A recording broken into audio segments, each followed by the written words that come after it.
it to me like... No, I don't want a house hack. I don't want to be a landlord. Do you know how many times I hear this from people when I even mention the word house hacking? Way too many. Let's explain. House hacking is when you own a piece of property and you rent out part of that property. It could be you renting a room, or if you own a multi-unit building, you renting out a unit. And you use that tenant's rental income to pay some of your mortgage and expenses. That's what house hacking is.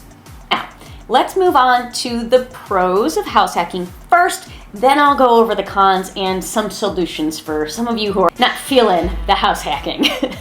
Okay, so the first pro is rental income, right? Like, you can own your own property and someone else is helping you pay your bills.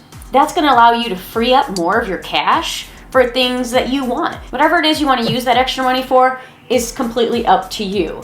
They're also helping you pay your mortgage. So in essence, this tenant is helping you build your equity in that property. And that equity that they help you build in your property, in a few years, you can pull that equity out as a line of credit or just refinance, and you can do this again. You can buy another property to invest in for even more passive income.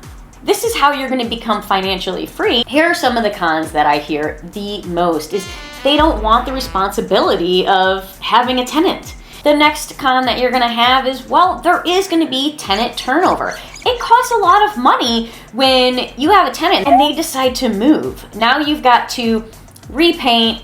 If there's carpet in the unit, get the carpets nice and cleaned and get that place ready to go rapidly to get in a new tenant. You don't want any vacancy. Vacancy is going to cost you money. You want to keep this unit rented out. The other con that I want to mention is you're going to have a little bit less privacy.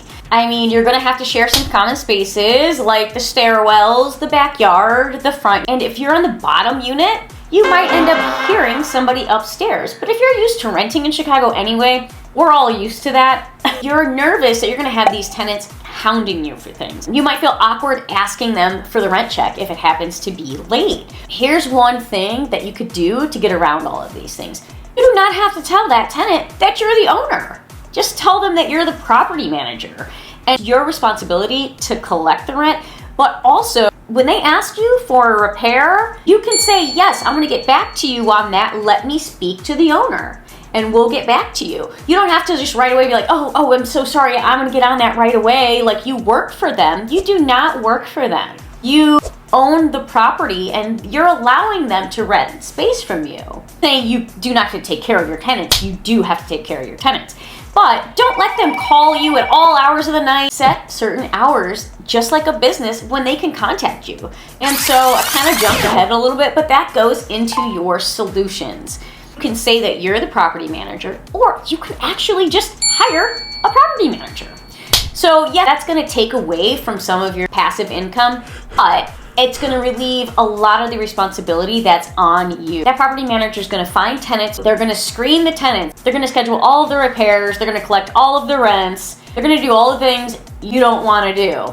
Another solution is if you know someone else that's wanting to invest in real estate, the two of you can partner up and own that building together and maybe separate the responsibilities or just all together have that other person handle it. That's something they don't mind doing. Another benefit of having a partner is you can split the down payment cost. Because yeah, buying a multi-unit building is gonna cost you more than if you were just to buy a condo. The benefit of splitting that is huge. That's gonna allow both of you to have some income coming in to set aside for another property.